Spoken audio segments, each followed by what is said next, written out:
It's time for Type 40, your Doctor Who podcast from the Spacebook for the Fandom Podcast Network, with me, Dan Hadley, Birmingham's King of the Geeks, and your designated driver. Now, it could be you're completely new to the show and our entire time stream, or you've been aboard before. Well, whichever, you're going to find an eclectic, eccentric, free-speaking, big-thinking show for everyone, whatever decade or century you started watching, reading, or listening along to the adventures of our hero, Doctor Who. And with a new season just launched on BBC One and broadcasters and platforms all over the world, for the next few weeks, we're making our way through this 6-part run, now known as Doctor Who Flux. Being sure to throw in a few laughs along the way, as always. So come and step into our TARDIS and share this journey together here with us on Type 40. Yes, once again, we're back for a new series of Doctor Who that's coming off the telly and into your homes or off your device of choice, I suppose. People watch Doctor Who on the go now, don't they? And there's no fool like an old fool. I'm back despite struggling through Series 12, but it's not like I could abandon it there, is it? It's not Doctor Who for life. That's what I always say. So yes, we're going to be reviewing those brand new episodes of the world's longest running sci-fi and fantasy show as they materialise, as near to broadcast as we can possibly make them. And for Type 40, this is kind of where we came in, where we started. So it's only fitting that for another season premiere, we welcome back to the console room. Yeah, he's not going to let me suffer alone, is he? Let's welcome back Carl Wagner. I have watched Doctor Who Flux episode 1 and the Eternals within a 48-hour period. My brain hurts. You sure you don't need a few more hours? We can come back to this later. I'm having a sense of deja vu, though, Dan. I got to tell you. Oh, really? Well, I mean, here we are at start of another season, and I'm here on Type 40. You've come so far in such a short time. We're very much propping each other apart through another run of Chris Chibnall led and Jodie Whittaker starring episodes of Doctor Who, and it's they're trying to mark this set out as something different. We now get chapters on screen rather than episodes, for example, or the more time-honoured sort of classic-friendly label of Part 1, Part 2. But apart from that, we're going to see whether it's whether you feel like they've given it a new injection, a new lease of life and of Arctron energy, or whether it is business as usual from Chris Chibnall's Doctor Who. We'll find out as we're going along. And we've got somebody else to bring to the console room too, fresh from our Series 13 preview show. Yes, that didn't put her off. Charlotte Shields back on the show. It should have, shouldn't it? It really should have, but I'm here.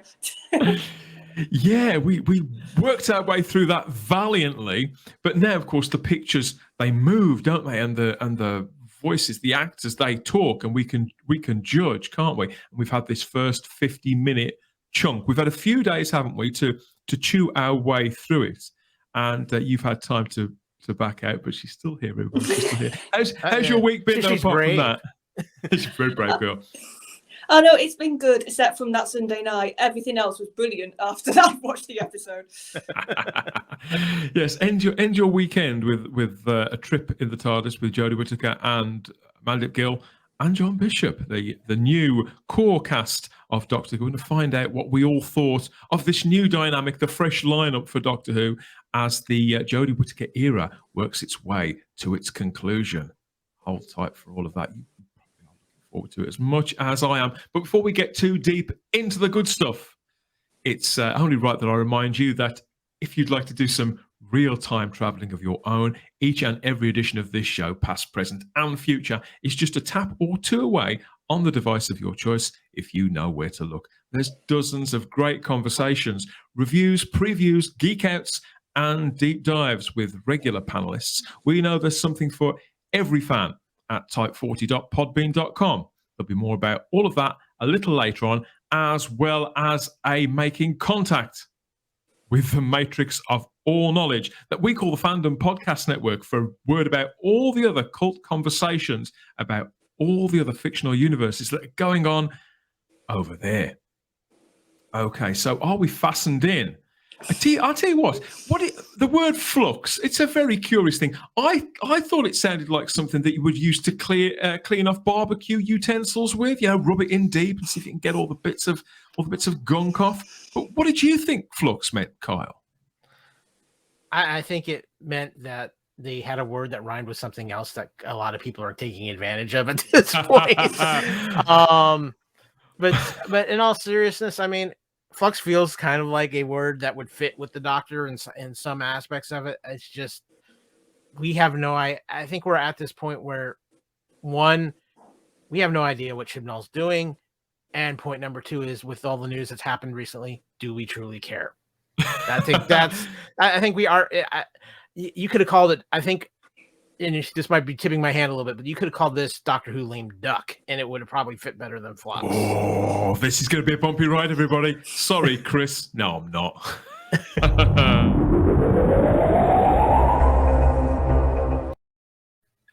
Okay, yes, so it started less than a week ago, as of time of transmission, with the first chapter of Doctor Who Flux. This is the Halloween apocalypse.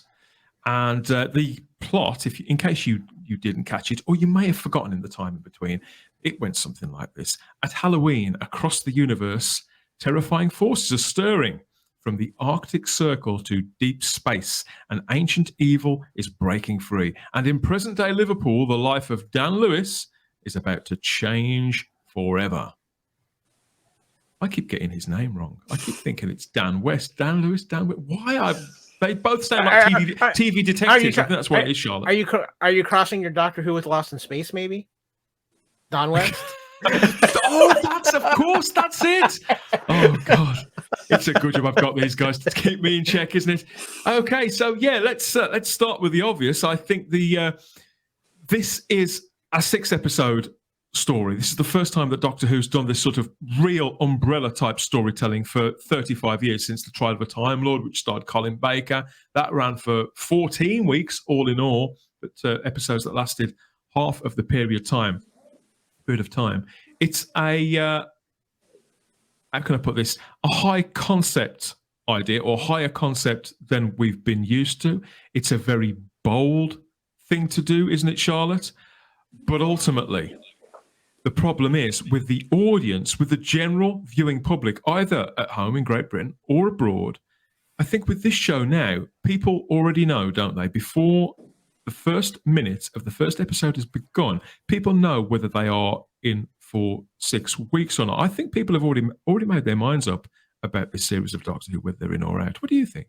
I think it's more they've made their minds up about the era. It's not so much the series. We've now had 2 series before this where he had every opportunity to impress us, where this Doctor, most Doctors, you click with them by the end of their first episode or at a push their first series. So Jodie's had ample time as well. This whole production team has had ample time to get us excited. And the problem is they failed so miserably. That's sort of like what Carl was getting at. People are fed up, they're tired, they're not willing to give any more chances. And I think that's fair, because how many chances do you give somebody until you just go, no, I'm not going to get myself in that position where I'm either not enjoying watching the show or literally angry, considering what Chibnall is trying to do by the looks of it with the Timeless Child story arc. So conceptually, this could be seen, Kyle, as a swing for the back fence. It's quite a bold thing to do. This kind of multi-stranded storytelling that he, I don't know if, does the Halloween apocalypse have a framework? I'm not entirely sure. That framework and a plan is probably bigging it up too much. But I think for any viewers of shows like Lost, or particularly 24, and we all know that Chris Chibnall is a big fan of 24, don't we? And this could be one 5-hour countdown clock in theory. But this was a trend from TV of a decade ago, Kyle. How are you feeling about all this? So here's I put some thought into this particular thing, because I'm looking at this. This is a double-edged sword. First of all, when I say, like I said earlier, Doctor Who's coming in already this season as a lame duck. Not only because people are so fed up with what's happened with the Chibnall era, but because we know Russell's coming back. And so people are just like, okay, fine, whatever. They're not going to do anything. Russell's going to change things, and we're not going to even remember this. But when I flip this over and I look at this, and this is where I think I can get, it's like, I want to look at Chibnall and go, why didn't you do this first? If this would have been what this idea executing of when Chris Chibnall first took over as a doctor, and people see this, it's like, whoa. I think a lot of people have been like, whoa, this is a new Doctor Who. We're seeing something different. In the mixing up of the format as well. Yeah, in the mixing up of the format. I think if this would have been this idea and this concept would have been let off, if this would have been the first season of Chibnall and Jodie, I think people would probably be a lot more interested in it, a lot more curious about it, because now we're seeing, whoa, they're completely flipping the table on Doctor Who. Whether they would like it or not, that's a whole other thing. But I think if people would be more interested about it. At this point now, it just feels like everything that Chibnall does from this point forward doesn't matter. And so he's just going, I think he's just going to throw all the crazy stuff at the wall, whatever sticks, whatever doesn't. I think all of it's going to slide off like Teflon. Maybe there's a few cool concepts here or there, but it's just, it's too little too late. The ship has sailed, and you can't bring it back. It does feel like literally everything has been thrown at the wall in exactly the same way as you describe. And some pretty sort of, again, pretty bold stylistic choices in this that you can either stand or fall on.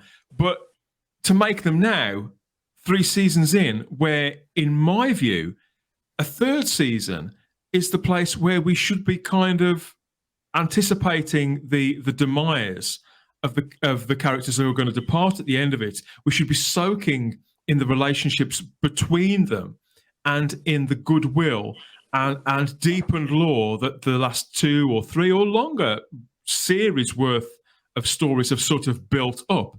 That isn't what this feels like at all. You're right. It does feel like a do-over up to a point. And I haven't got any problem necessarily with this kind of high concept idea in principle.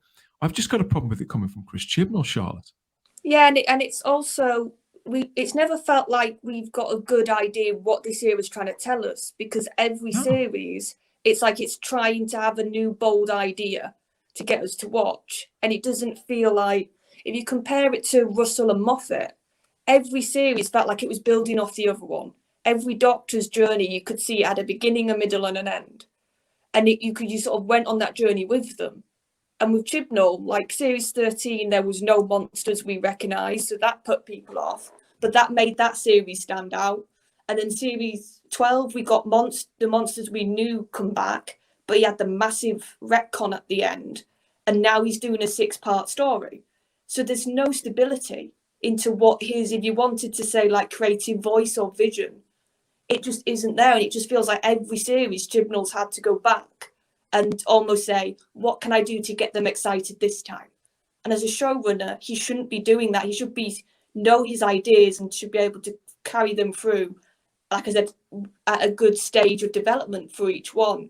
And it almost feels like we've had a different showrunner every series a little bit with Chibnall. I don't know if I'd say that, but I think we've had a restrained Chris Chibnall, because for me, a lot of what we're seeing in here, they are moves straight out of the Broadchurch playbook.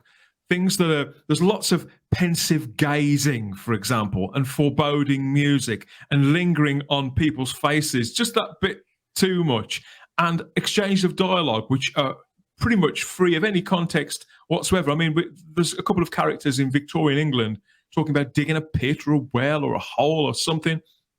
They're in a scene right at the start of the Halloween apocalypse, and we don't see them again until the end, to so much to the point that by the end of the episode, Carl, I'd completely forgotten who those 2 guys were and what was going on. And I don't think we'll get the payoff of that until week 6. I really don't. And I can't help but wonder, for a series that is on its uppers and on its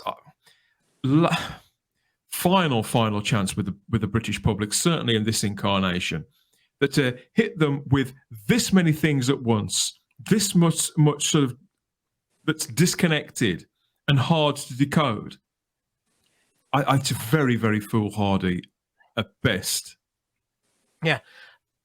Let me throw this concept out and see what you guys think, because when I watched this, I felt like what Chibnall was doing is, I'm going to grab a little bit here from Russell, I'm going to grab a little bit here from Moffat, and he's trying to just stick pieces together. Well, he's been trying to ape Russell's work for the last 2 years, but keeps coming up against the same barrier, that same frustrating lack of talent. Well, and I think his own control issues have also affected that. But what I'm wondering, and it's a conversation I've had with on other shows here on the Fandom Podcast Network, with some of that, and it's actually a conversation we've had a lot with the Eternals movie that just came out. Is part of the problem, and there's all kinds of problems with Chibnall and Whittaker and stuff, but is part of the problem, by the time Russell T Davies and Stephen Moffat left, Doctor Who episodes were too much stuck into a formula that they had to fit, and now Chibnall can never really figure out that formula, and now it's just like everything's just chaos. Kyle, I don't think, I mean, I know this is a broader question, but I don't think he's ever really had a take. And Russell had his take. Stephen certainly had his take with this sort of picture book fantasy version of the show. And I don't think Chris Chibnall ever had a take other than, I'll change the Doctor into a woman. That was his take. That was it. A gimmick is not a take, but I think there are, and I think you're probably right about Doctor Who storytelling, but I think the right person at the right time, and I believe that there are lots of TV industry creatives out there of different age groups who could have come to this show and had a real fresh take, but both men and women who've been working in television for anywhere between 5 and 20 years, who could have come in absolutely hungry and with a take that would have been nothing like either Stephen's or Russell's. Instead, we got this weird hybrid. I think he's definitely trying to channel Stephen Moffat in this, Charlotte, to bring us the timey-wimey, to bring, okay, so you didn't like that, maybe you'll like this, because it's important to remember as well that the Halloween Apocalypse, this production block, this is the first set of episodes that we've had since the impact, because Series 11 and Series 12 went into production really quite soon, within about 8 weeks of Series 11 finishing. There was very little time in between, so they were all written. This is the first block of Doctor Who since the impact of those first 20-odd episodes, the big slide in viewing figures, and the undoubted failure of these characters to really catch on. So I would say that despite everything that's been said publicly, Charlotte, that they have taken that in. And they may, we know that this was originally that Flux was supposed to begin filming in September 2020, but it had to be postponed to the November of 2020 because of the coronavirus. And the pandemic has been mentioned several times in publicity for this as being a reason why this and a reason why that. I think that is very convenient, and that some of the statements are a little disingenuous, and that something akin to this was always going to have to be where Chris Chibnall went, because everything else had turned people off so much. Yeah, this really felt like a Moffat sort of almost parody, because the skill with Moffat, even though sometimes he could get tied up in his own plots too much, and he could have a bit of too much going on for his own good, you could tell that Chibnall wanted this sort of the idea of that Moffat could do very well, which was multiple threads. That's what I got from watching this. He wanted to have quite a lot of threads, quite a lot of characters all at once. And then, like you said, we know, like the Victorian gentleman, like Dan's girlfriend, like quite a few other threads, you knew that they were just there to be there. And then in a couple of weeks or whatever episode that happens to be the episode they come up in, we'd get the full story. But for me, that's what my issue was with this. It was too much when it came to characters and threads. I think there's a limit you can do in one episode to keep people's interest. And because it was so fast cut like that, Charlotte, there was very little dialogue. So in some instances, we didn't even know what they were afraid of or talking about. Well, no, and I think the problem is, once I felt like just when I was getting used to one character, I got chucked to another scene. I got thrown to another storyline. And I just think like I said, Moffat had a skill at this. When he could do this, it was magic when he could have so many things going on and you didn't feel it. Yeah, I think you'd punch the air, wouldn't you? Yeah, I think the problem was this felt, And I think that's the difference. When Moffat was on his game, it didn't feel like there was a lot going on. It would be only afterwards when you'd go, oh God, actually there was a lot in that. But with this, I felt like it was like, right, and this, and this, and this. And I just got to a point where I was like, this needs to be streamlined. And if they didn't like that bit, if they didn't feel that bit, if they didn't connect to that, then maybe they'll like this. Yeah, and it just, I don't think that's a good viewing experience myself. I know some people like that, but for me, Kyle, I don't want to shout down audacity and creativity and sound really churlish about it, because ambition should be applauded, but it's not going to work, is it? Not delivered like this. What do you think? So there's a lot going on, and I brought this point up to you off mic, Dan, and I'm curious, Charlotte, what your thoughts on this are. You have everything going on, and one of the things for me when I watch Doctor Who is, does the threat feel bigger than the Doctor? And I've felt things are on the same level of the Doctor, but I've never felt like the threat is bigger than the Doctor. And everything that's going on here all feels bigger than the Doctor. And all I kept saying to myself as I was watching this episode is, if Matt Smith is the Doctor in this episode, so much more of this works. It feels like if it was Tennant or Smith as the Doctor, and you feel like he'd make you believe that bit more, that you, even if you weren't sure what was going on, you'd place your faith in him. Exactly. And you have, because right now I think Jodie's version of the Doctor seems incompetent at this point. The series has no formidable and productive lead as a character or as a lead actor. That's the sad truth of the matter. And I think it's the sad part of Jodie's run is that I think she's made the Doctor feel like the Doctor gets lucky. It doesn't really solve a problem, gets lucky in figuring it out. Where with Matt Smith and David Tennant, you always felt like by the end of it, they were on top of the situation. They figured it out. They understood it. No, you're right. I think the character is written like a fool and played.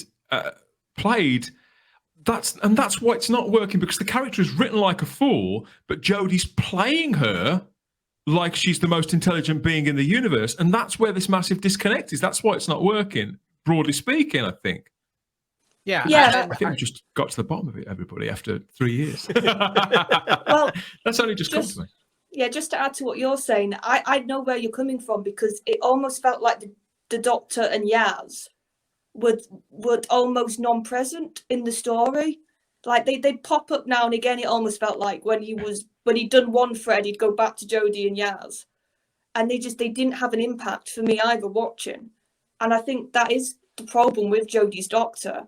She just hasn't got, like with every other Doctor, you could buy that they were the smartest person in the room when they walked in. Yeah. And with Jodie, it is a mixture of the writing, because literally it opens with her making a mistake and getting them captured and nearly killed. And it's like, that's not how you want to like open your episode for your Doctor, because it makes them look like you said a fool.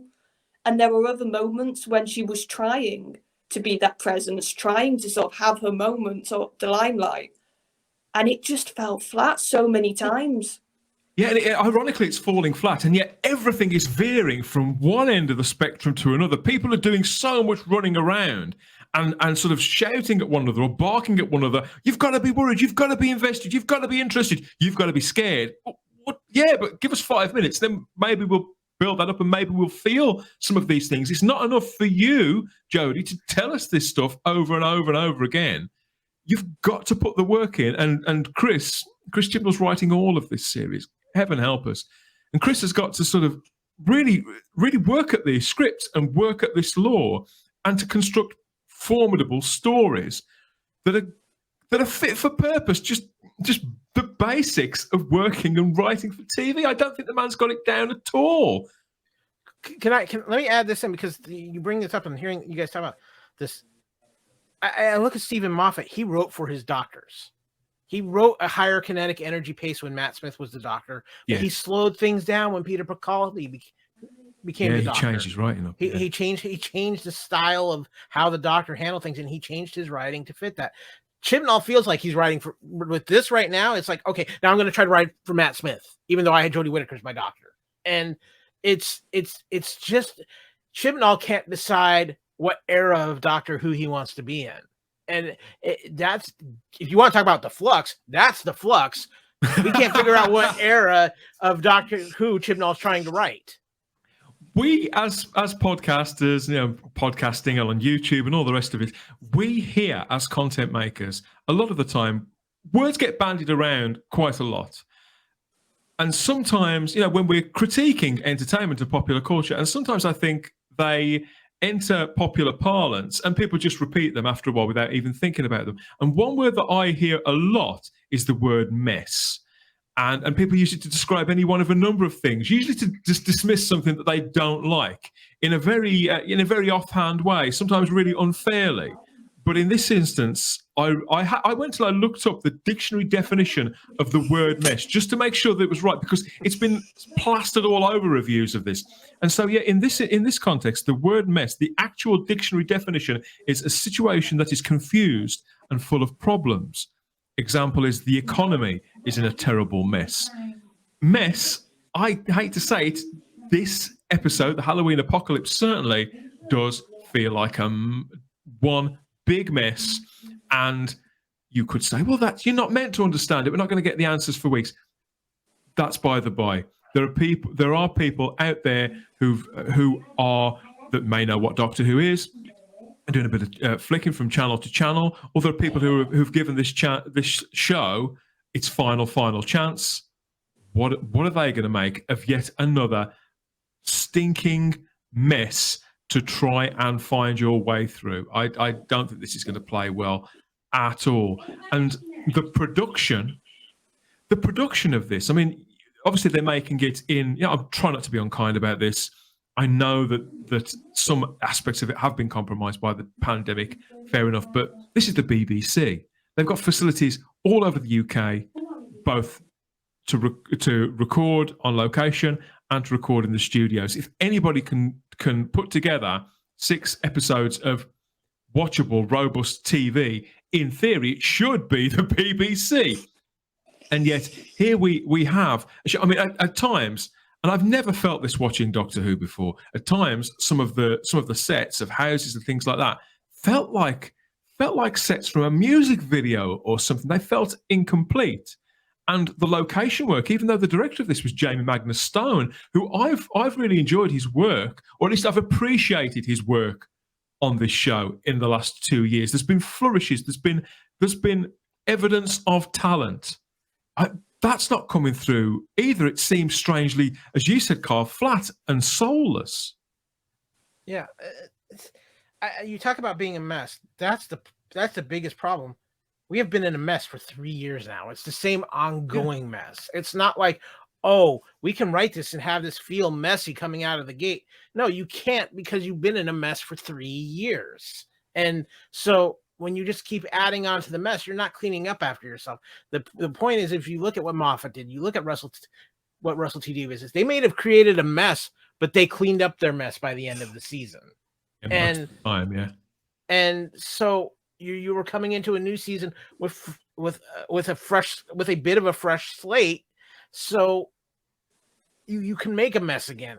This is like the little boy who he cleans up his room by throwing everything into the closet, and then he does it again and again, and then when he opens the closet, the avalanche comes out, and there we go. And I think we're at the point where we've opened the closet and the avalanche is coming out, because everything that's been done is now just coming out of the woodwork.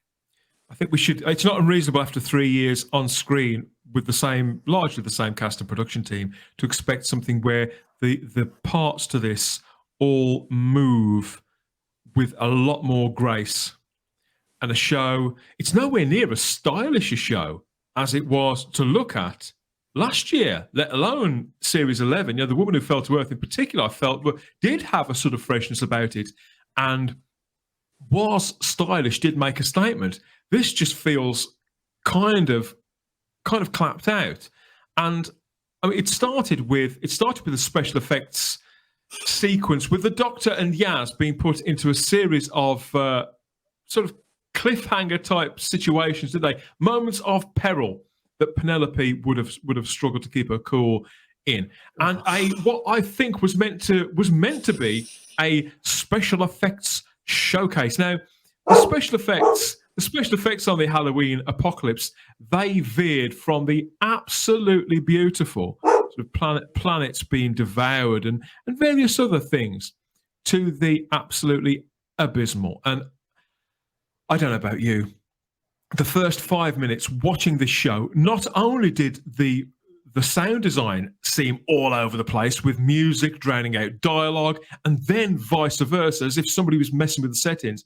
But this special effects sequence where the Doctor and Yaz, they're in pursuit of this character called Carvanista, who we don't see for a little while. They've been suspended over an acid sea, handcuffed, and they're also attached to some sort of big floating metal bar, and they've got robotic drones that are going to shoot them at any moment. There's all these levels of threat, and yet between and it's clearly meant to be a bit of a caper. So I'm not sure how they manage it, but Gill and Whittaker both play this completely wrong. And the special effects themselves, they are so cheap. This reminded me of a show from the 1990s, Kyle, an old episode of Red Dwarf, or a show like Lex or whatever, where it was all just a lot cheaper than the kind of budget that Doctor Who's got.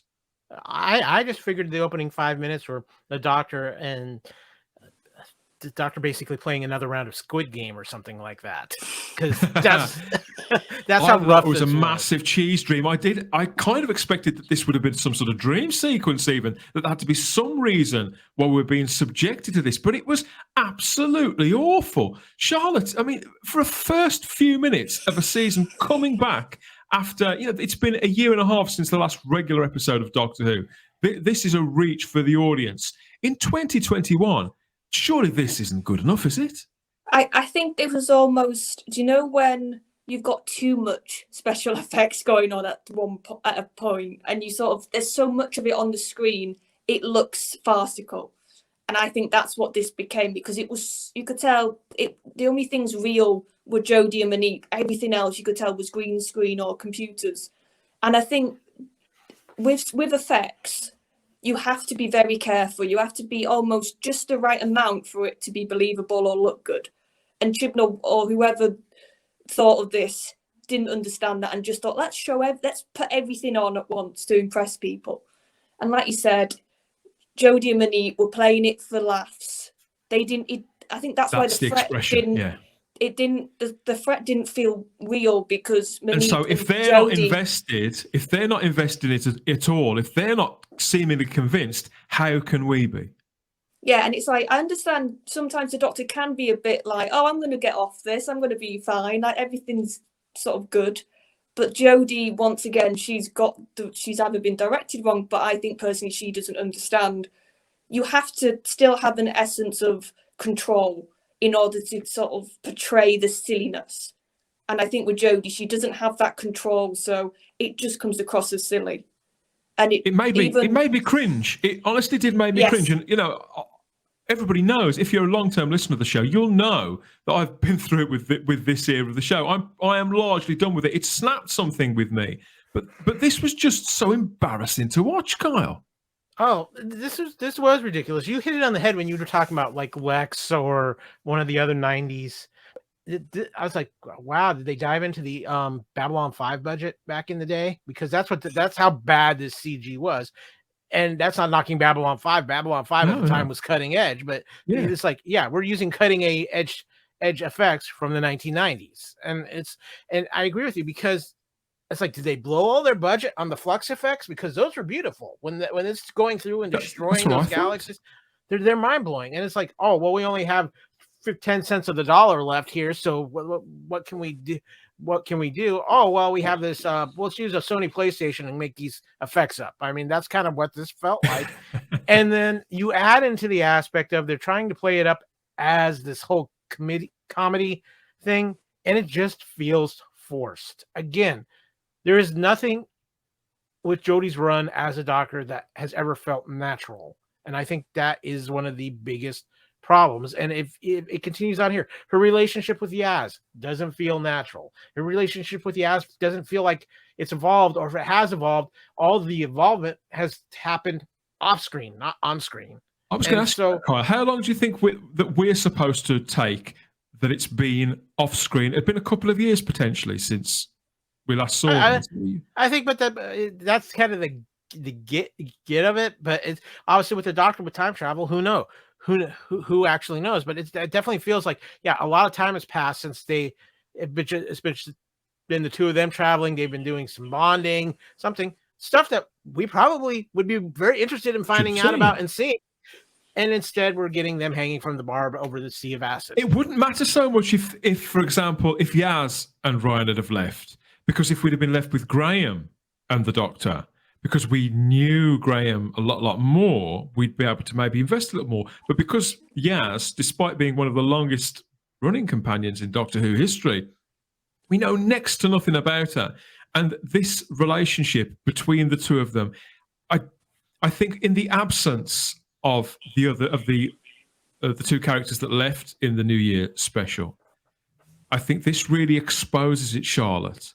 Something that I didn't expect, actually, because I've seen them interviewed together, and they do seem to have a rapport and obviously a camaraderie, which I understand and respect. But I don't think I realised until I saw this episode that Jodie Whittaker and Mandip Gill have next to no chemistry on screen together. But I just found them odd in the whole episode, and this was the start of it in this scene, because it felt like they were just shouting and not liking each other. Shouting at one for the majority of this episode. Like, they were having little, Yaz was having little comments, having a go at the Doctor, and the Doctor was being catty back. And it just felt, I was like, why are you acting like this? Like what Carl was saying, I almost felt like we could have had a bit of something maybe happened off screen. They were aiming for pathos. What they gave us was confusion. Well, if they're aiming for pathos, then don't make them look like, I'm literally questioning by the end of this episode, why are you two still together as a companion and a Doctor? Well, more than that, Charlotte, I feel that not only do we not know Yaz, they feel like next to strangers still to one another. They do. There's no sort of personal link between them. Every other Doctor and their companion has had a personal link, whether that's Amy, Raggedy Man, met him as a child, or it's Rose, who was very down on her life and was a bit dead-end job, and she saw this adventure with the Doctor, and she ran for it. I know, obviously, there's loads of others, but those are just the two that come to mind. Like, they all had that link. And with Yaz, I don't understand why she's so, at some points, devoted to the Doctor, because they don't give a personal reason for that in comparison to other companions before her. It's not even that they don't seem to like one another. They don't seem to know one another. Okay, let me add in here. You talk about the personal link. I always felt that even in the Jodie run, her Doctor had so much more of a personal link to Ryan and Graham than she ever did Yaz, and yet the companion we're left with is the one we probably had the least connection to. It always felt like Yaz was kind of the third of the triumphant of the companions in the previous two seasons, and it almost feels, in a way, it kind of feels like we're breaking in two new companions in this season, because we do have a new companion, but we have a companion we really know very little about, and what we have seen has not been the greatest. No. And it just feels like, Yaz has always been the one to question the Doctor, but it's just like it's like a dog with a bone. It's like it's always the same thing. That relationship has not evolved at all, even though they're trying to say it has. It still comes across the exact same way on screen. And in the past, I've actually been quite forgiving, understanding of Mandip Gill, because I always felt there was an actress there who was hungry to do some work, who really wanted to grow this character and wanted for the show to continue being successful. I got the impression that she was proud to be in the show and grateful for the opportunity. And now, after a couple of years of, I don't know, maybe backslapping, because nobody's telling any of this cast what the audience really feels about it, I feel that Mandip Gill now playing Yaz in Series 13, it's actually a really basic version of what she was doing before. She plays it with the kind of lightness of touch with which an elephant would play the piano, And who is Yaz now? She's not a policewoman anymore, apparently. They dropped that out. Okay, that's potentially interesting. That's a road traveled, but she doesn't seem to care. Again, why should we? She's able to fly the TARDIS. Fine. If she's been there an extra couple of years, she's bound to have picked up where the odd switches here and there. But is all that Yaz now an extra pair of hands to the Doctor? That's somebody to fetch and carry. I just expect so much more from a main cast, from a cast that have been together for 3 screen years. Yeah. Now, I want to say this too. One of the things that just is driving me bonkers with Yaz is every companion that gets with the Doctor grows in one form or another. Yaz feels exactly the same, and that, I think, again, that's to the poor writing on this iteration of Doctor Who. There's no growth to the characters. Even Jodie's Doctor has, in my opinion, regressed more than grown. I agree. It almost feels like with Yaz, at least from this first episode, you just get the feeling from Mandip that she's just kind of mailing it in, as they say. She knows this. She knew during the filming of this. She knew it's like, this is my last run on this. I just, whatever. This has not been what I thought it was going to be. I think, and sort of, I've been trying to work that out myself, because Yaz has just sort of stood still. I think maybe it's because nothing of substance or traumatic or anything like that has happened to her. She's sort of, considering how dangerous it can be to travel with the Doctor, there's been nothing consequences for her traveling. Even Graham and Ryan, they didn't exit because they got like hurt, or they got, like usually it tends to be, especially in New Who, when a companion goes, it tends to be because something big has happened for them to go. Yeah, we really feel it. Even if we haven't particularly liked them, we do really feel it, don't we? Yeah. So with Ryan and Graham, it just felt like they just went, right, we're off now.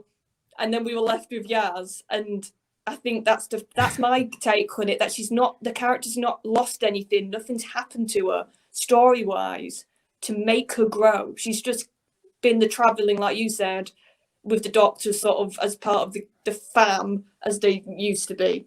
And there's been nothing of personal stakes for her at all.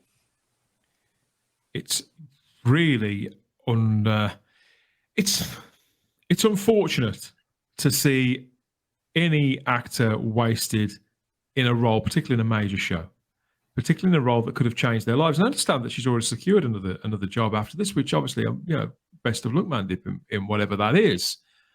But this characterization, this performance, whatever she's doing here, this isn't working either. It seems to be a culture around the entire production. But of course, they were joined this year by somebody else. They have augmented the TARDIS team. The FAM 2.0. All eyes were on John Bishop, I suppose, finally making his full debut in this episode as Dan Lewis in Chapter 1. We did see him in a sort of, what would you call it? A teaser at the end of the New Year's special. That was supposed to be a shock, wasn't it? But we'd all seen him out filming anyway in the streets of Cardiff.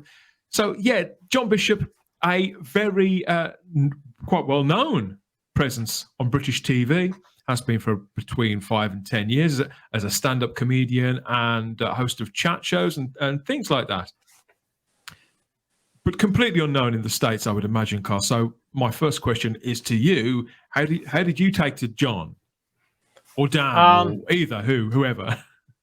First of all, I had to turn on subtitles because the accent was kicking in pretty heavy. But honestly, it was intriguing at first because it's okay, why are they kidnapping this man? And then when they reveal why, then it's like, oh, okay, well, there's really, you think it was anything that they thought might have been special. I was actually, the thing with him that I was more intrigued about was this whole thing with like him wanting to be a museum guide.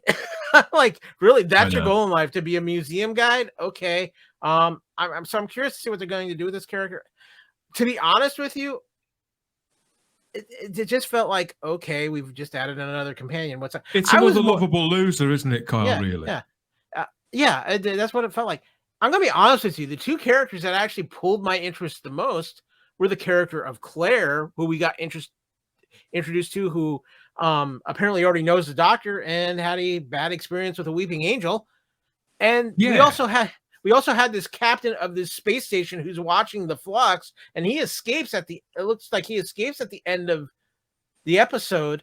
He was more intriguing than was Wagner, played by Jacob Anderson, who's only in a couple of scenes, and so much so that I keep forgetting that he was actually even in it.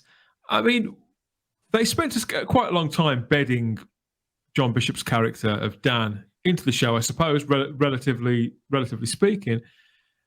And yet there were scenes of, it's comic, would you call it comic relief, Charlotte?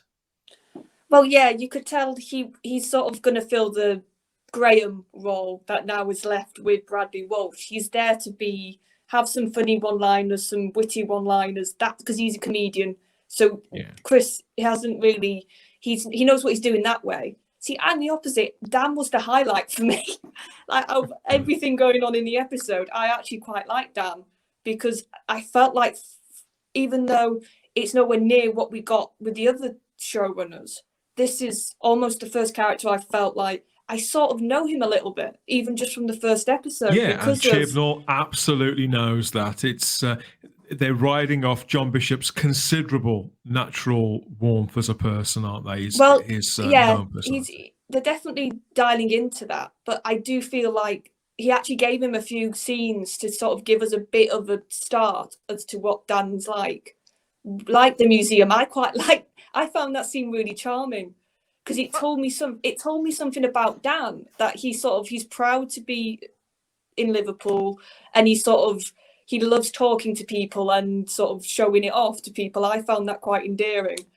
And some of his scenes with Carving Easter I found quite fun, because I like the fact that he didn't back down, and he's got a bit of he challenges even the Doctor at points. He's not a doormat.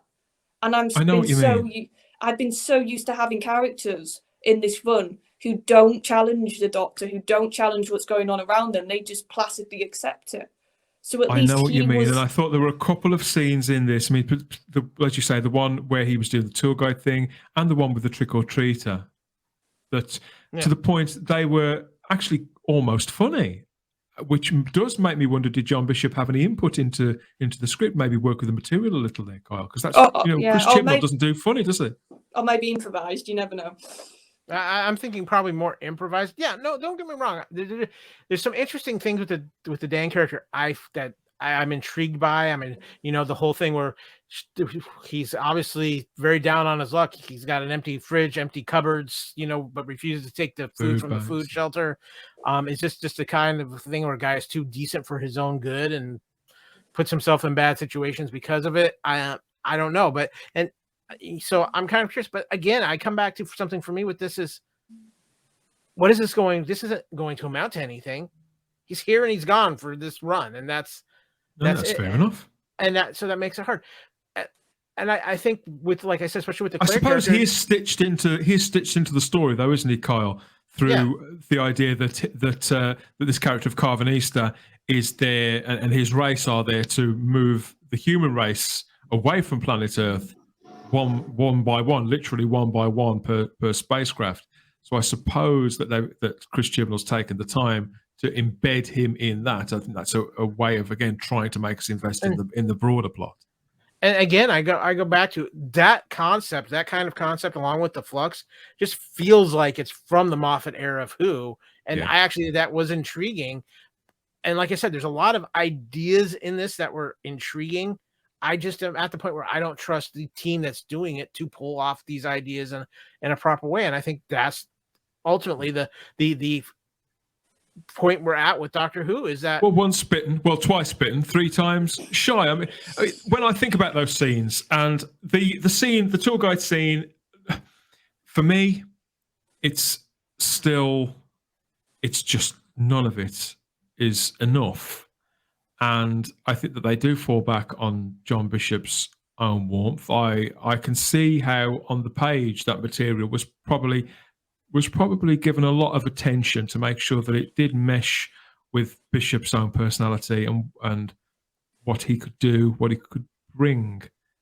I think the problem I have, and why it still doesn't work for me, is that John Bishop is no Bradley Walsh. He's no Catherine Tate. He's not even a Matt Lucas. More to the point, he's no actor. And in my view, he's just kind of there. John Bishop's performance was a massive disappointment to me. I'll be honest with you, I'd never seen him straight act before.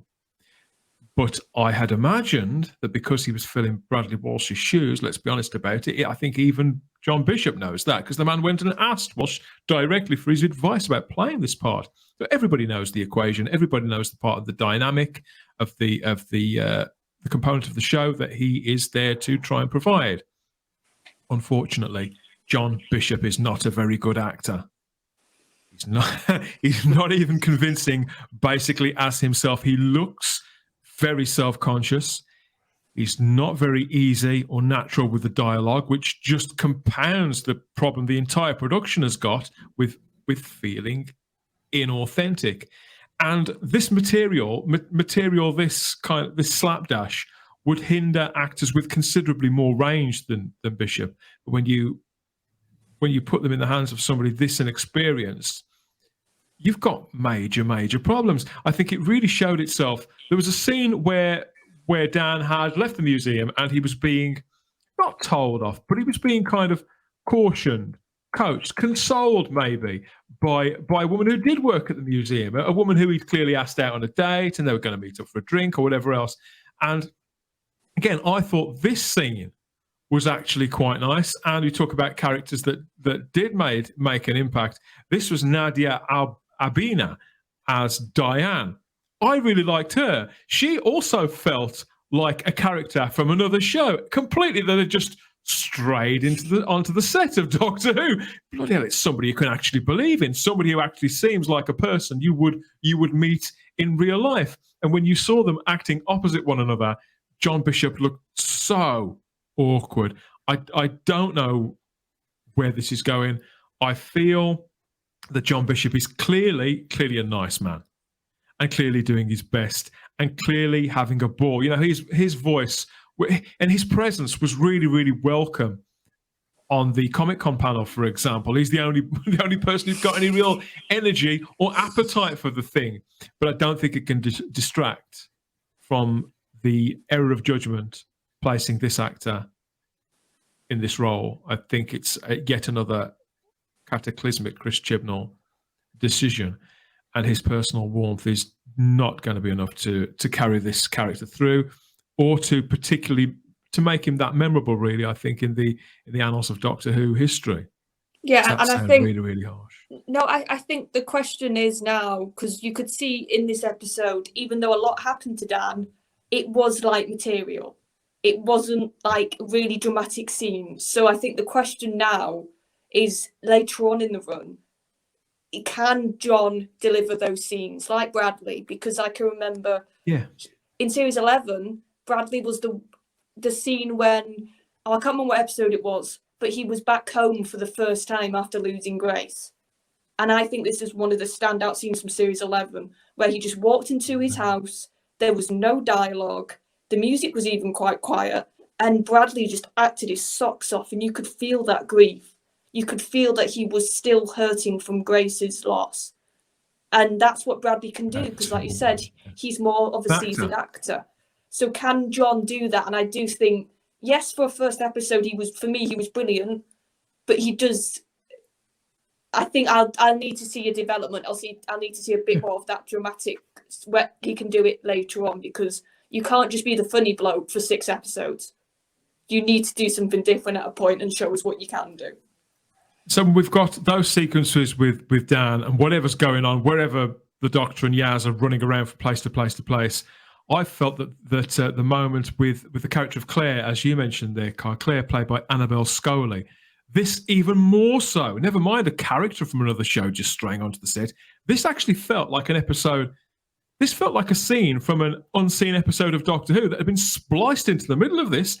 It had the scene with Claire when she was making her way home, and the Weeping Angel was stalking her from the middle of the road. Had tension, it had atmosphere, and despite the fact, again, another character we heard very little from, I really believed in this character of Claire, and I was wishing her on the other side of that door, away from the angel, to safety. And that was in the space of how long? 2 minutes at the most, Kyle. This scene really stood out, didn't it? Yeah, no, it did, and it just was. Again, this is where, like, you add mystery. You have this character. It's like, whoa, what's going on here? Wait a minute. You know, how's this character know the Doctor? What's the mystery here? That felt like the true mystery of the show, not what the Flux was, who this new villain. It was the only thing that piqued my interest at all. The new villain had really no interest to me at all. Just looked like another villain that Chibnall designed for the Jodie Whittaker heir. It's supposed to be this ancient, powerful being, and I'm like, okay, how many of those are running around at this point? You add in the aspect to me of using a weeping angel with this, and that intensity of that scene where she's trying to get away from the weeping angel is just so interesting. And what is the point of introducing this character? I think that's one of the things that really, to me, I'm more intrigued about. This character came out of the blue.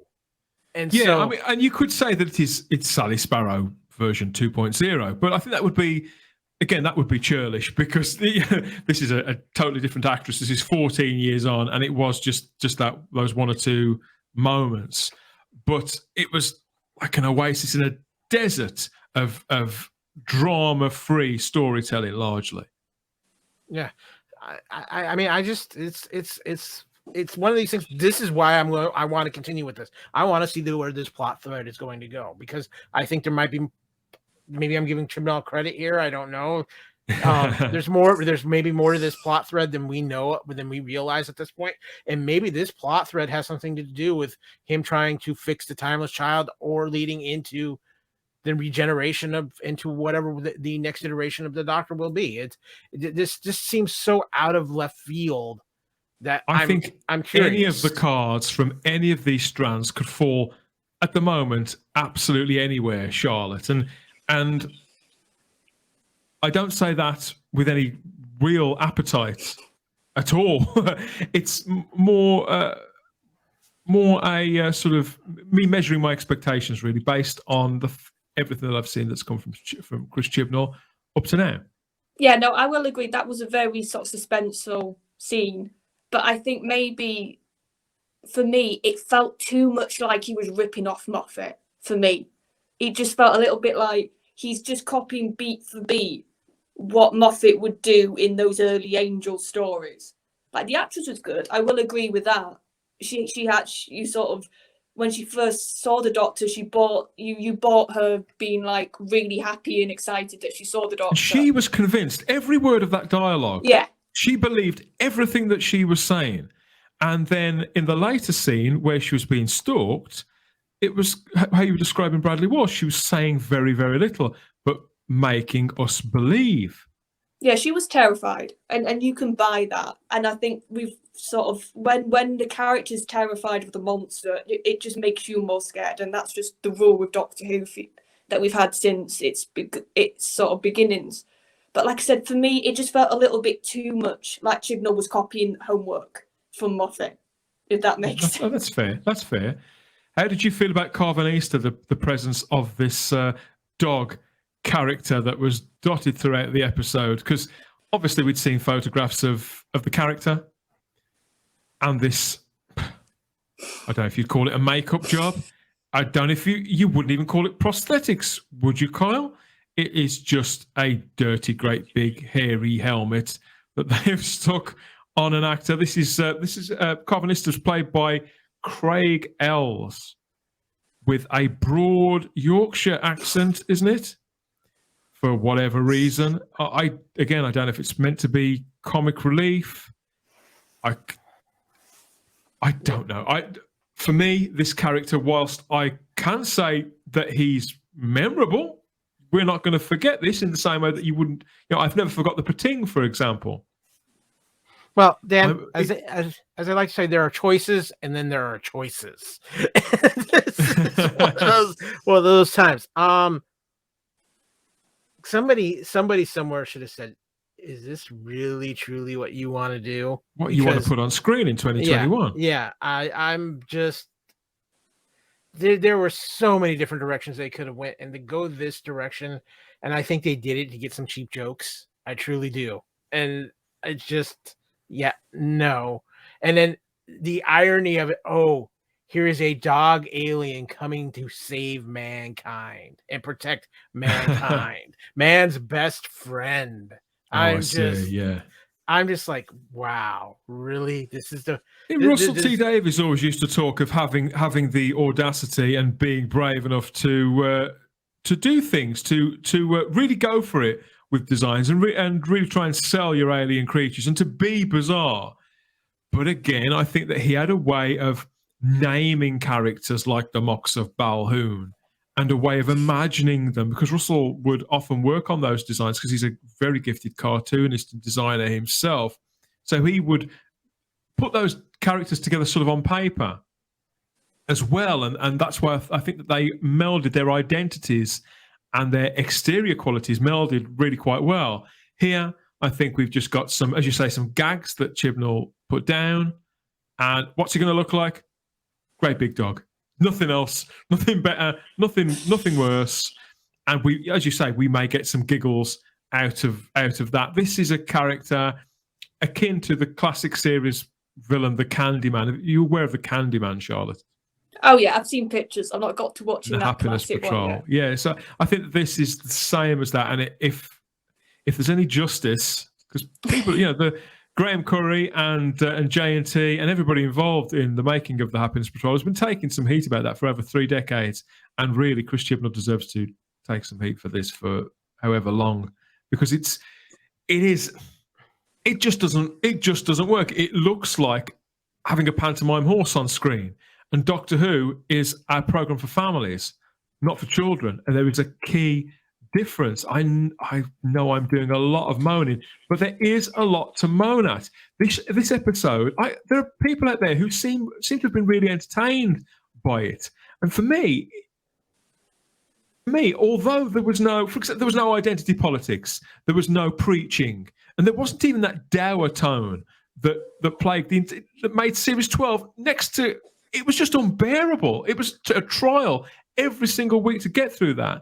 But the fact that it hasn't got those things in shouldn't distract from the fact that this is badly made television in any respect that I can name. Yeah, I think what they did on purpose with this episode is they sort of had a lot of plates spinning, so you don't think about it too much. That's the vibes I was getting very strongly watching this. Yeah. I just think it nearly worked on me. Yeah, and I think that was the point of it. Like we sort of said, chuck so much on screen, have so many things going on that your brain can't sort of think, like, actually, no, what's the plot here? What is the actual plot? Because if you look at the actual plot, it was about 10 minutes of Dan getting kidnapped by Carbonista, and then Earth under threat, humanity. Somebody's coming to rescue humanity before this thing hits. That's pretty much it. And that made up 50 minutes of screen time. So much running around. Yeah, but it's like, I do want to mention the scene because it involves Carbonista, and there was a scene with him that just completely showed to me Jodie Whittaker's lack of being able to play this role. And it was when she first went into his ship and she confronted him, and she gave the sort of very typical, I'm the Doctor, Earth is protected, shove off. The scene we've seen every Doctor do before her, and it's sort of part and parcel now. It was Matt who delivered that really sort of the best. He hit it so perfectly and captured it and convinced you that he meant every single word, didn't he? Yeah, and he did it with one word: run. And just that was it, and you were scared. Whereas with Jodie, she was trying to confront this creature, and just by the longer she talked, almost the less power she had, the less authority she had. She was even basically distracted by the end of her own speech by a flashing light. It was more of that. She's the wasp at the picnic. Jodie Whittaker continues to be unrelentingly awful in the lead role. And against the odds, as you said, Kyle, she's actually got worse and the character has gone backwards, has devolved. How can anybody, let alone this woman, is nearly 40 years of age. She's been acting for 20 years. How can anybody read any room this badly? Perhaps only when they're being deliberately misled. I don't know. But this is clearly now how it's going to be until the curtain fall for this character. The 13th Doctor is completely irredeemable.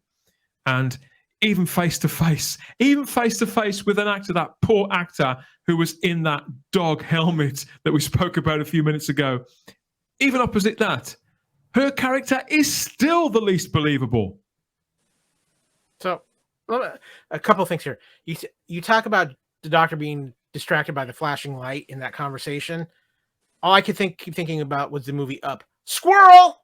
Yes. So again, they're trying to make us feel like she's a charming eccentric, but she just comes across as a prick.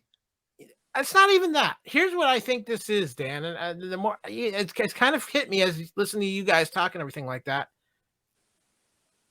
Jodie Whittaker is playing a children's character, dumbing it down for children, and that's who she thinks the Doctor is. Yeah, she's dumbed it down for children. When every other person who's ever played the Doctor, even though the Doctor is supposed to be a children's show, has played it up to the intelligence level of the people watching it. Jodie has dumbed this down for children, and I think she's been directed to do that, and she's dealt to put herself in a hole so deep, and she doesn't know how to get out of it, and that's on her as an actress. But again, you talk about her. The Earth is protected. How many times has she said that in her run as the Doctor? I mean, it feels like it's at least every other episode. She gave it to the space racist back in Rosa, didn't she? Yeah. So it's just like you have to. It feels like they have to.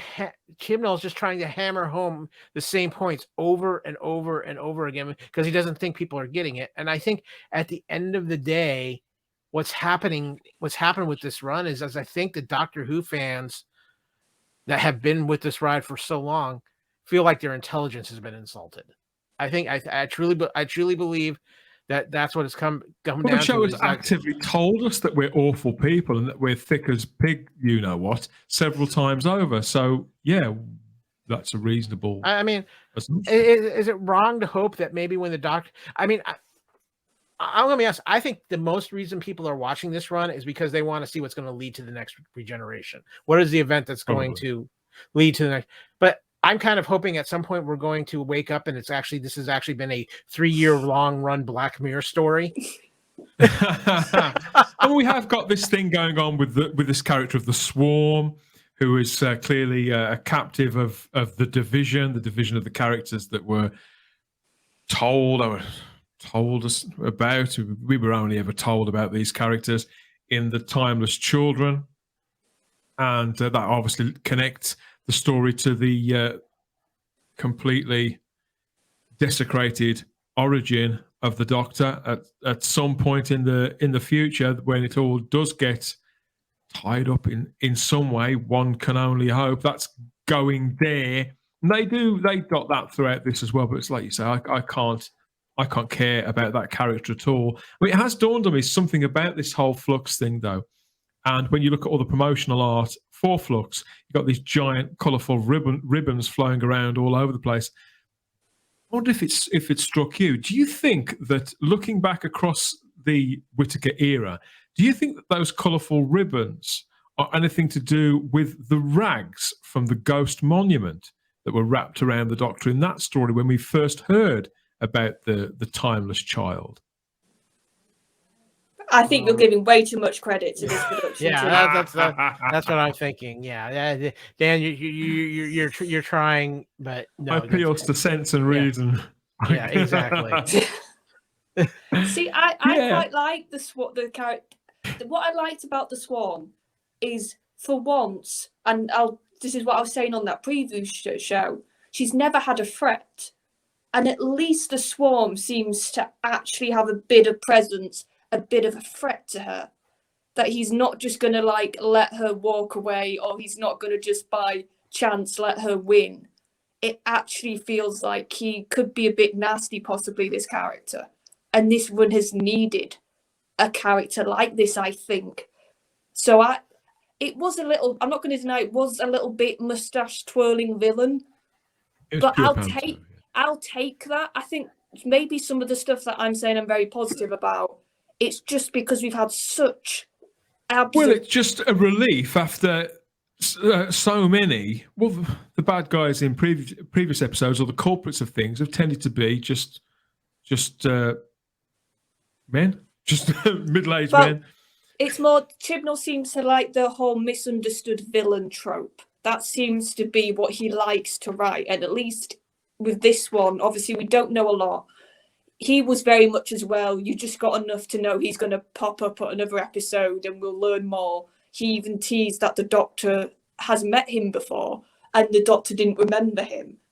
So my guess is he's going to be something to do with that timeless child plot. Maybe he'll know a bit about the answers to that, or he'll be connected, because he could literally also go into her mind, and that shows that there is something between them, but we just don't know what that is yet. See, yet again, we've had the rags that reached inside her mind. We had the Master strapped into that machine and narrated what seemed like the entirety of the Timeless Children, and now we've got more of the Doctor not actually doing anything, of somebody committing a sort of mental assault on her and potentially revealing other sides to herself that she can't locate for herself. She's so passive in the entire era, and it's clearly going to continue right to the very end. The cliffhanger ending to the episode, Kyle, with the universe. You mentioned the fact that the universe was beautifully exploding as the flux made its way across the stars. We saw it consuming planets, didn't we? And that was the threat that was bigger than the Doctor. By this time, the Doctor, Yaz, and Dan, they're all in the TARDIS, and it's all going down. This is meant to set it up and ensure that we are there. We, the collective, the average person sat there waiting for Strictly to come on, that we are there next week. Do you think this is going to compel people to watch? As much as people would like to drive slow and rubberneck at a train wreck, because that's where we're at. I mean, it's sad.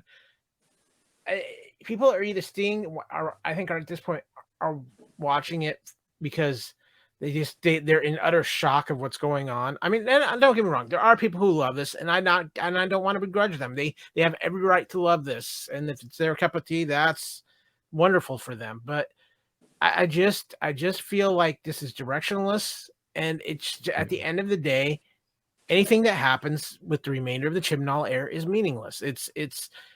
We know Russell's coming back. We know he's going to put a stamp on Doctor Who again, like he did back in the day when Eccleston brought Doctor Who back to life. We're basically, I think by the time this is done, that's what Russell's having to do again. He's literally having to come in and just completely reinvent Doctor Who, because there has been so much damage done over these past 3 years, and it was even before that. The Doctor Who was somewhat on a decline after Matt Smith left. The Peter Capaldi era, which I'm a fan of, and I think it got better as it went along, but was not as well received as it probably is now when you look at a comparison. But Doctor Who needs to have a reinvention of it, to refreshen it, to properly tie its history to a modern world. And in this case, I think what the Chibnall era is going to come down to, for me at any rate, is they brought somebody in who tried to, instead of adapt and respect the traditions of the Doctor and adapt it yet again for the world today, it's somebody who tried to force feed us something that nobody wanted to eat. And I think that's what's going to happen with the Chibnall era. It was the era of, you're going to take your medicine and like it, and too bad, so sad. When we come back, we're going to check in to see how many people took the medicine out there in the across the world, in the great viewing public. We're going to look at the ratings, everybody, and see what's going on there. Yes, so that will be when we return. There's a whole universe, a multiverse of unmissable geeky talk going on right across the Fandom Podcast Network. And here's a quick word from our Kevin about all of that. And then you can meet Charlotte, Kyle, and myself back here for more of our review of the season opener.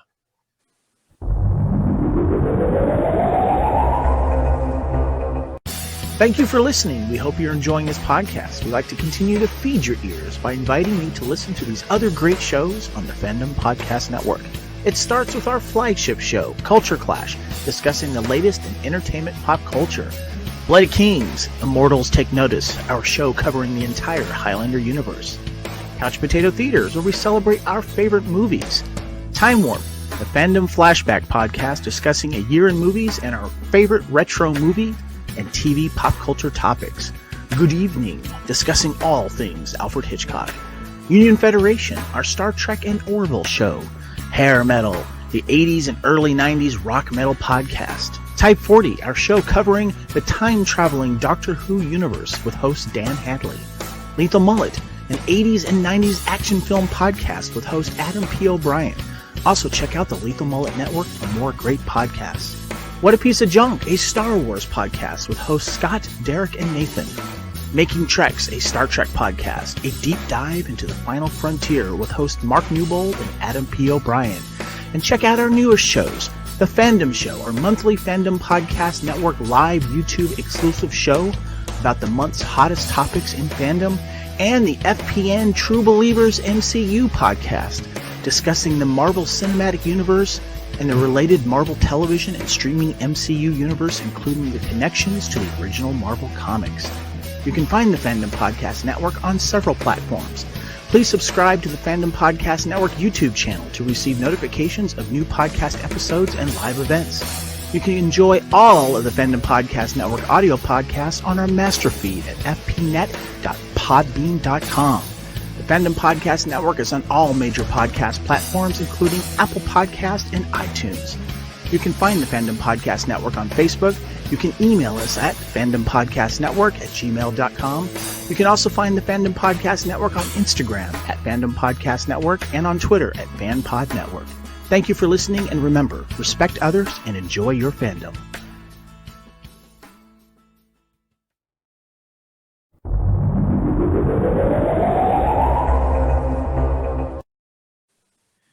Yes, we've teased and tantalized you there, and we can even clothe you too. There's merch to match all of those shows, including Type 40. If you head over to tpublic.com, you can search for the Fandom Podcast Network there, and you'll find a store full of all the team colours for all of the podcasts, on everything from the T-shirts to phone cases and tapestries. Seeing is believing.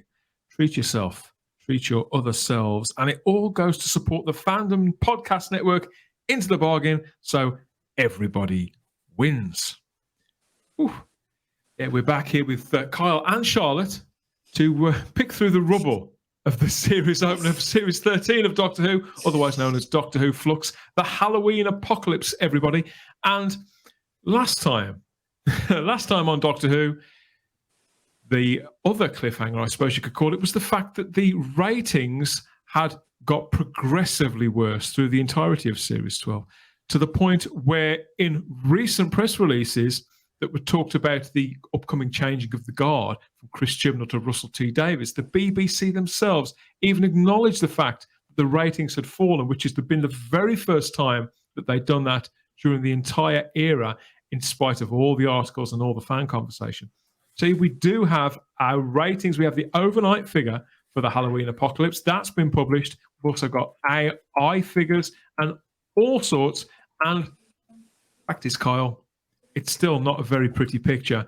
Things are down even more than they were last year. Okay, it's not by a massive drop. It's not a sheer drop, but it's bit by bit by bit by bit. The audience are deserting this show. And absence has not made the hearts grow fonder in this instance, Charlotte. So what we've got is we have the overnight figure for the Halloween Apocalypse.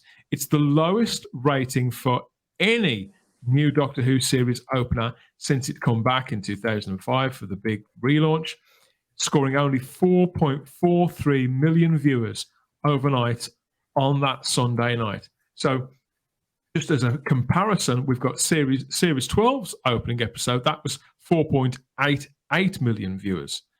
Okay, that was on a public holiday. That opened on New Year's Day, didn't it? That was Spyfall Part 1. But yeah, it's all a very, it's not a pretty picture, is it? And wherever we look all over the world, Kyle, it's the same story, that the figures are even worse in America. I think they were gambling on an increase for this series. I certainly expected one. What did you think? I think that the ship has sailed on this iteration of Doctor Who. Yeah. Again, to me, it all comes back to the fact that a few weeks ago we had the announcement Russell's coming back and he's taking over. People started checking out. They're like, what?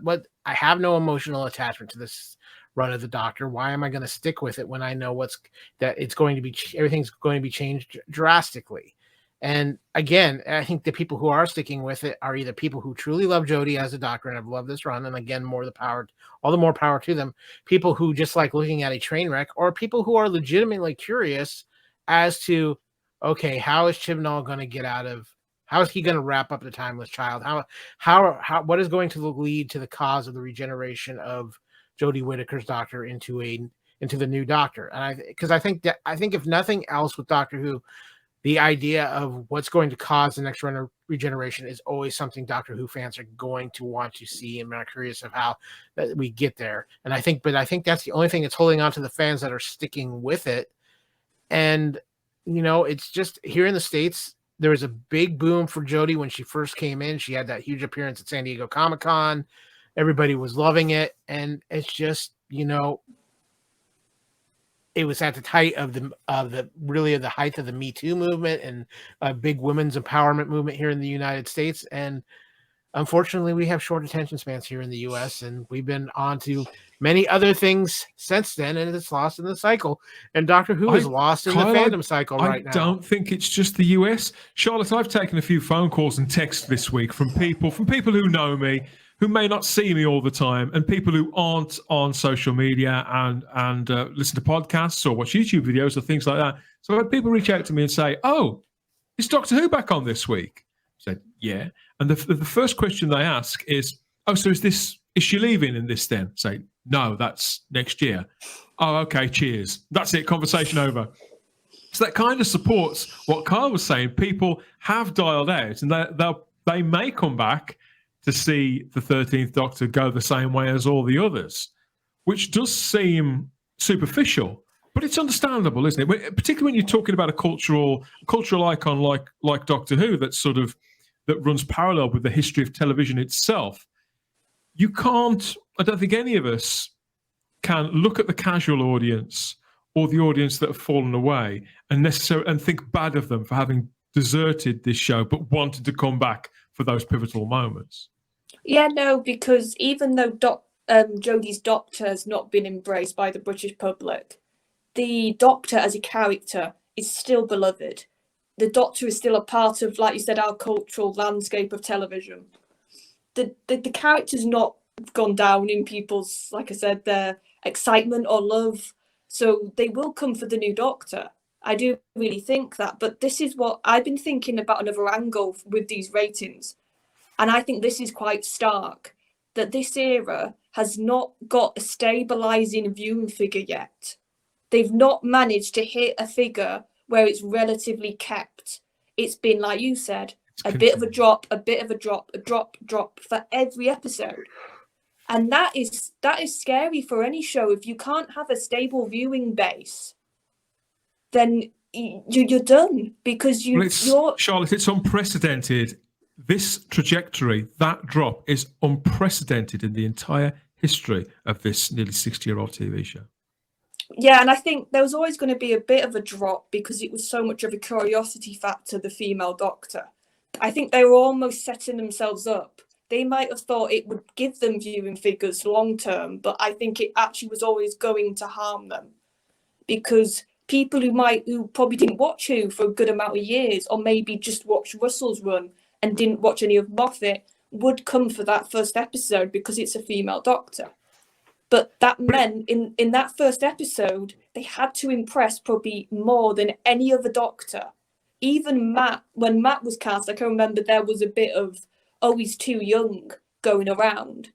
but the 11th hour did its job. It got people to go. Won over. People won over within minutes, whereas here you've got people more and more, bit by bit, it's being chipped away at. People are leaving time after time after time. This is even down on the New Year's Day special episode by 0.26 million, down from that.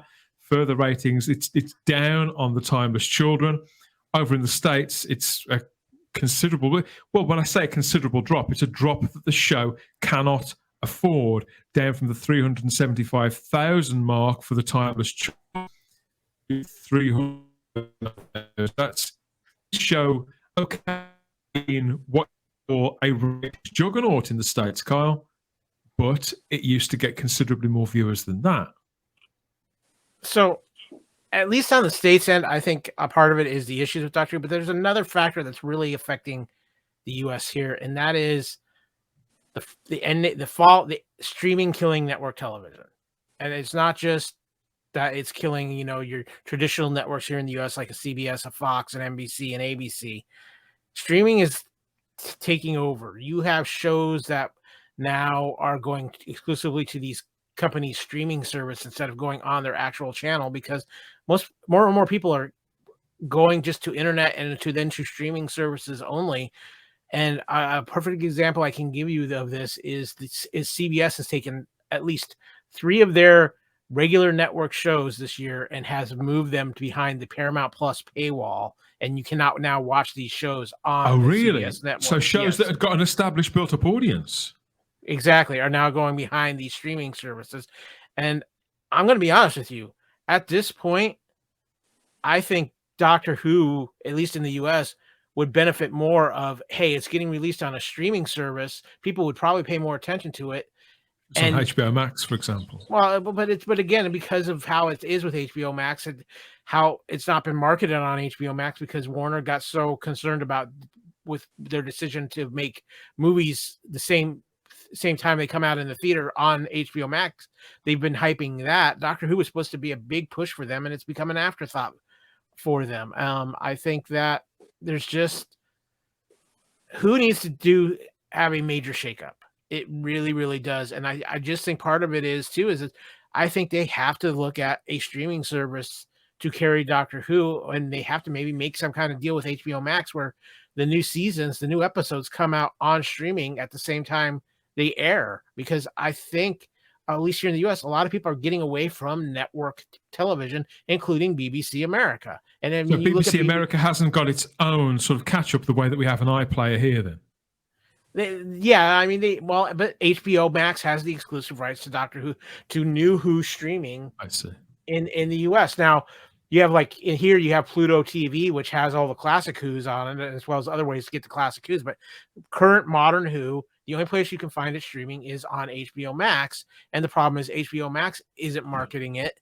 And again, BBC America has become a joke. BBC America is basically reruns of old shows, and that's been basically it.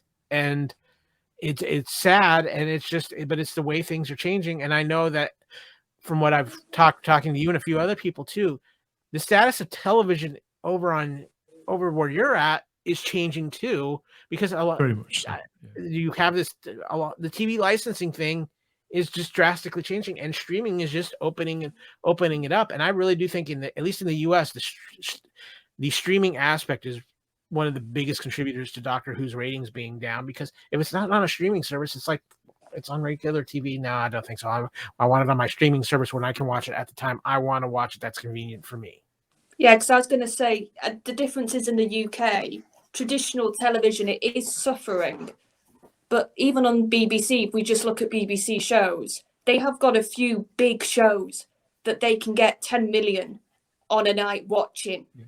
Line of Duty, Bodyguard. There's been a few for the last couple of years. There are several, aren't there? The idea that there aren't shows like that anymore, that just isn't the case. And yet we hear people, apologists for this era, trotting out that one all the time. Yeah.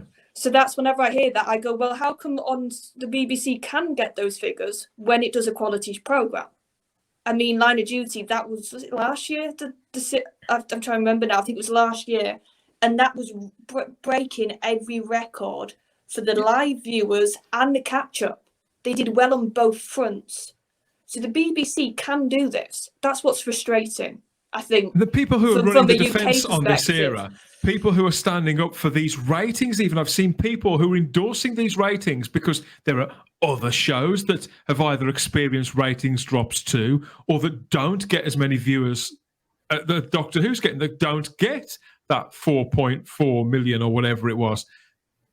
But the way I see it, there are shows all over the television landscape. Some get smaller figures, some get greater figures, depending on what kind of show they are, what slot they fill, what their place in the television landscape and culture is.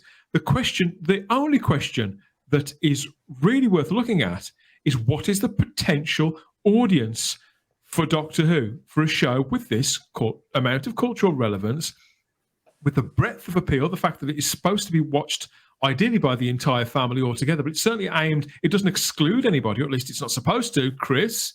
It doesn't exclude anybody. It's one of the broadest appeal shows on TV. I would argue that the potential audience for a show like Doctor Who is still, in this day and age, looking across at the line of duties and those kind of shows, the potential audience, people who want to watch Doctor Who, meaning that you have to give them a reason not to watch it.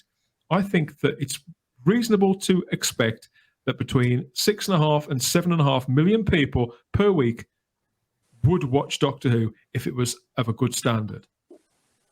Yeah, and that's going to be the test for Russell, because if he can get those viewing figures back up when he does come, then that's going to even more show that this era was not doing well, that it was failing. I suppose the drawback there is, Charlotte, the fact that that's going to be another 2, maybe Yes. 2.5 years before Russell's got a regular series on. In which case, the situation that Kyle's talking about, that will have evolved even more so, won't it, Kyle? Yeah, and I think there's still a lot of play going on over at Bad Wolf and a lot of things here. I still, by the time Russell's new iteration of Doctor Who comes out, there could be a whole shift of control on Doctor Who, and there could be a whole shift of that BBC is maybe taking more of a back seat, and Bad Wolf looking maybe possibly acquired by Sony. HBO has kind of been putting some pressure on with the Doctor Who situation. We have this quote directly from the BBC this very week, Carl, because it was all over the press. Rumours that the BBC had lost control of Doctor Who in favour of Bad Wolf, that they were basically they'd lost all creative input whatsoever. And they issued a statement almost immediately saying that we're incredibly excited about the future of Doctor Who. BBC Studios is ultimately responsible for delivering the show, and this production partnership is about long-term investment that will radically build on the already huge success of the show and franchise worldwide. So this statement really pricked up my ears. I think yours too, Charlotte, because it wasn't actually any contradiction of those reports that had made it through to the mainstream press, certainly in the UK. Can I just say, read between the lines here? BBC Studios is ultimately responsible for delivering the show, not making the show. Delivering the show is the key. They have phrase there. What I get from this, Kyle, is they have given up creative control of this show, and aside from putting that in the plainest of plain English, this is them pretty much saying so and issuing a statement, kind of in an attempt to take control of the narrative back, but not actually say anything that directly contradicts that which had been put out there into the media. Here's the next thing that's going to be interesting with when Russell takes over. I think you're going to see some things with Doctor Who that you've never seen before. And I think the first thing that's going to happen is that you're going to see possibly 1, if not 2 American writers brought into the writer's room for. I'd like to think so. I'd like to think they I really, truly do believe before it is all said and done, J. Michael Straczynski will write an episode of Doctor Who while Russell is running the show. Hey, that would be nice. That would be nice.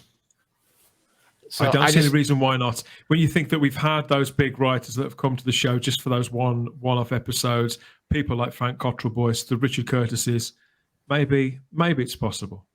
I think there's enough respect for Russell that some of these writers are going to be willing to do that. And I think Russell is going to break some Doctor Who traditions that have been probably long overdue to be broken as far as the creative side of Doctor Who.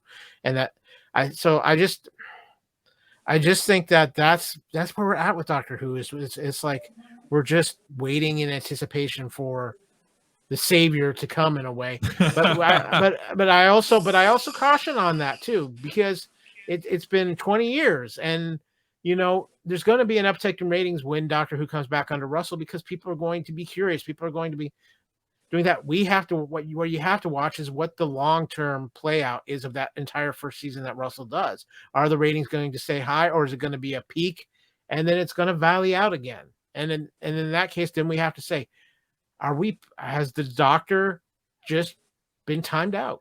I mean, that's something that we have to start wondering, if when Russell comes in, there isn't that improvement of the ratings. Is the Doctor been timed out, or is it just time for the Doctor to go for a while and let us have a chance to regain a proper appetite for Doctor Who? Or is it time for the Doctor to be off of terrestrial television and put into a streaming platform to fit more of the modern era of entertainment consumption? I think by the time that this season plays out, we'll have a better idea of an answer to that really big question. We've only got a few weeks to wait, everybody. I mean, I thought the Halloween apocalypse was a next to total mess for all of the effects that made your eyes sort of pop out of their sockets for one reason or another. It wasn't as agonizing as the previous series, but I think that the fact that it's laid off the identity politics and all that finger wagging just for 50 minutes shouldn't distract from the realities of this episode being a really quite pitiful start. Loud and clumsy, a kind of brand of all the gear, no idea TV, that it would be. I wouldn't be fooling anybody, least of all myself, if I endorsed this for a single moment longer.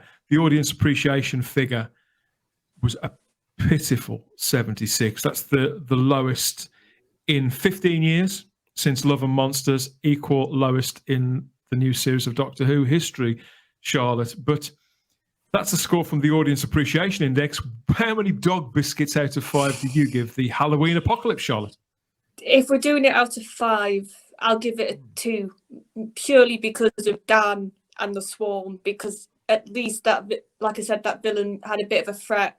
I think he could actually do something quite nasty to Jodie, because even though I like Sasha, he became too over the top by the end of his master, so I almost can't take his master seriously anymore. Whereas with the Swarm, at least I can, and Dan, so I'll give it a 2. But I do agree it was better than some of the things we've had before, but it was a lot of noise, it was a lot of flash and bang, with not a lot of substance for me as well. I'd hold with that. How many dog biscuits out of 5 do you give the Halloween apocalypse, Kyle? I agree with Charlotte. I'm going to give this 2. Again, I'm going to come back to the fact that they do a little rewriting, and this is what we get 2 years ago as the introduction of Jodie as the Doctor, and with this idea and everything like that. I think things change in one way or the other. Now, whether we're still end up in the same final point where we're at right now, that's hard to say. It's a very distinct possibility, but I would have liked to have seen them take this idea and lead it off with our introduction of Jodie. I do think that I'm interested in the Swarm. I'm interested in Claire. I think there's some things that in the periphery that are interesting that will make me continue with this and not quit on it. But it's just, again, I come back to the same thing that I reiterate. We know this is it. We know that no matter what the payoff is at this, we're going to be done with this era, and we're going to wash our hands of this era. And so everything that happens with this in a way still feels anticlimactic to me. So it's just, hey, can you do enough to keep a few things interesting that my curiosity stays peaked enough till we get to the end of this? That's more than fair. Like yourselves, I can't realistically offer this. Even a 2 is really pushing it for me. But yeah, I'll match it. I'll offer my 2 dog biscuits for this one too. The Halloween apocalypse this was not the best of starts. But Doctor Who continues on BBC One in the UK and in the US on BBC America for the handful of people who are still interested for the next 5 weeks. We'll be here with further reviews, helping one another through Chris Chibnall's opus of oblivion here on Type 40. A DVD's been announced, everybody. A DVD, a Blu-ray, and a Steelbook with beautiful artwork by Alice X Zhang on an Amazon exclusive Blu-ray release. That's just been listed for how much is that? $37.99. That's the retail price. With the DVD itself, that's just $17.99, which seems a bit more reasonable to me for just 6 episodes of Kelly. But yes, the series itself will continue on the weekly for the next few weeks with the next episode, War of the Sontarans, everybody. We did get a brief look at the Sontarans in the Halloween Apocalypse, but I'd sort of forgotten about it. The redesigned Sontarans, those perennial bad guys, made their debut back in 1973, 74, created by Robert Holmes. So whenever characters like that reappear, you're guaranteed to get a lot of the classic contingent of fans who are going to sit up and pay attention, and particularly when they've been sort of reimagined as they have. I've got a couple of predictions for that story. Charlotte, are you a Sontaran fan? Have you got any predictions for that episode? I don't love them or I don't hate them. Maybe that's because I grew up in New Who, and I know they were very different portrayals and a different vibe than classic. But at least if he does if he really does go into the sort of the war mentality of the Sontarans, that could be interesting. But there's a big worry I've got with with Sunday's now episode coming up, and that is it's a historical, and Chris has not got a good track record with historicals. Whenever he does do historical figures, they tend to come off as props, like they're just there so he can say, look, I've done an episode about insert historical figure here, and he doesn't tend to flesh them out that well. And I think it's Mary Seacole, unless I've got that wrong, she's a fascinating character. And I think any other showrunner, I would be really happy that she was in an episode. But like sort of what we've all sort of said, I don't trust Chris Chibnall with that character. Not to, like I said, make her a prop, not to tokenize her. Because one of the worst episodes was Rosa.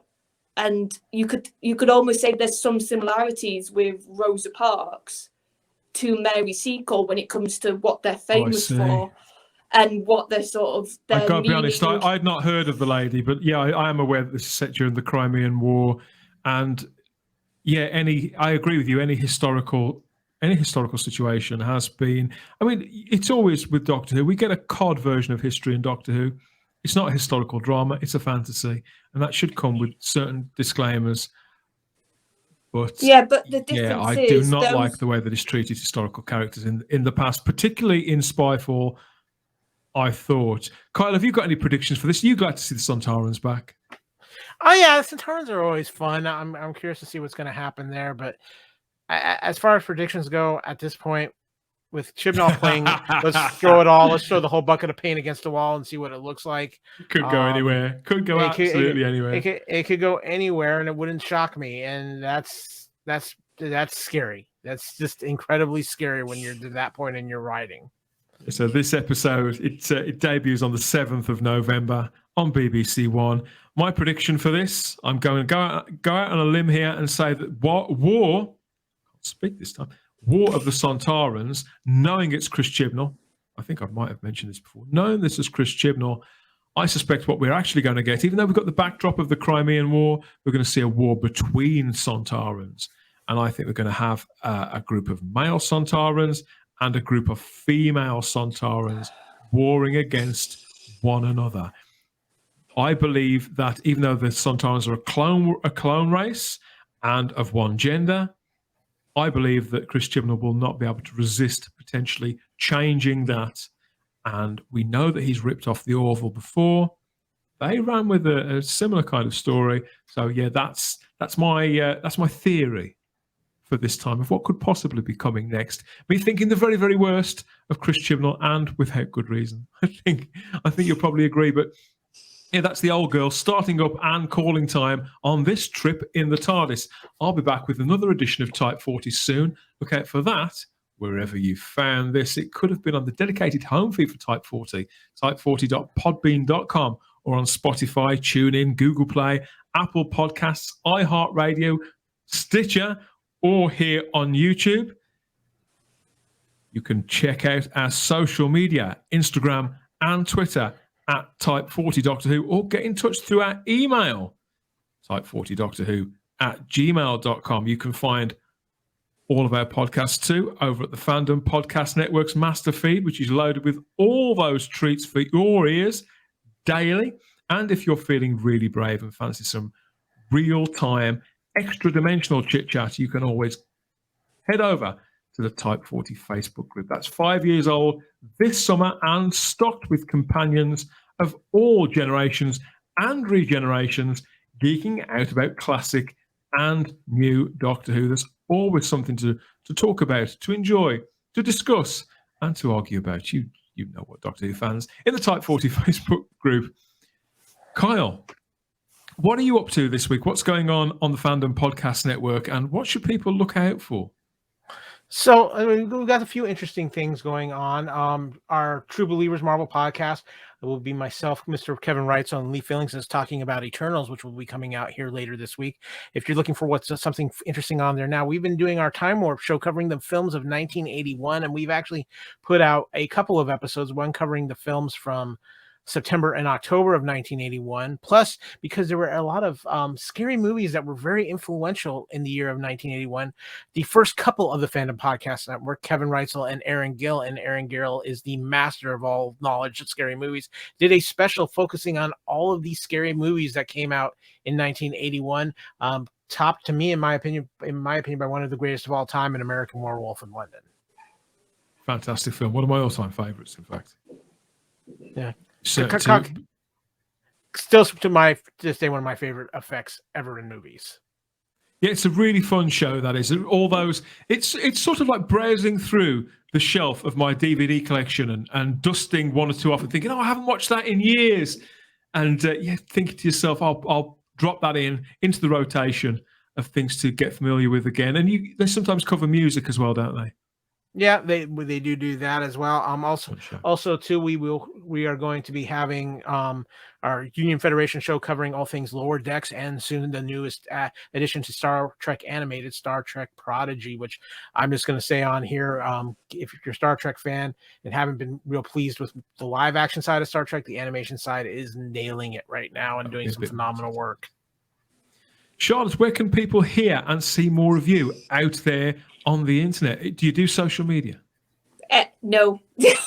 You'll find me in the Type 40 Facebook Facebook group. I can't get my words out now. So I'm in there. So I do comment on threads and stuff. So that's when you can, if you want to chat with me and have a bit of a discussion, I'll be there. And you'll hear me on the live streams, Type 40 Live, every Thursday when we have a good old laugh and we have lots of fun. Yeah, they are very entertaining. The Type 40 live streams are now available as podcasts too on the type40.podbean.com feed. Lots more hours worth of Doctor Who rambles and reviews. Things, we do get a bit raucous on that show, but it's lots of fun. I also want to remind you that our last episode of Type 40 with Paul Joyce, the distinguished filmmaker and artist Paul Joyce, was good enough to spend a couple of hours talking to myself and Simon Horton, not just about that amazing career, but specifically about the legendary production process of getting Warriors Gate, that classic 1980 Doctor Who story, getting that to the screen, that so many myths had built up around that whole time about Paul himself and the various other things that had gone on. He addresses all of that. He's a very, very generous, very entertaining subject, and we can't wait for you to watch or listen to this and get in touch. Let us know what you think. Kyle, where can people hook up with you on social media? You can find me on Twitter at @AKyleW or on Instagram at @AKyleFandom, and of course anywhere on the Fandom Podcast Network master feed at fpnet.podbean.com. Yeah, and you can find me. I'm scattered throughout all of space and time, but mostly on Twitter and Instagram as the Spacebook, where I'm rambling and posting about all things geeky inside and outside of the TARDIS. Try stopping me. Thanks again to the both of you, and thanks to you for listening. We always have the time if you have the space here at Type 40. Don't miss the next Doctor Who Flux review. That's coming soon, but for now, yeah, that's it. Take care. I'll speak to you soon. Bye-bye.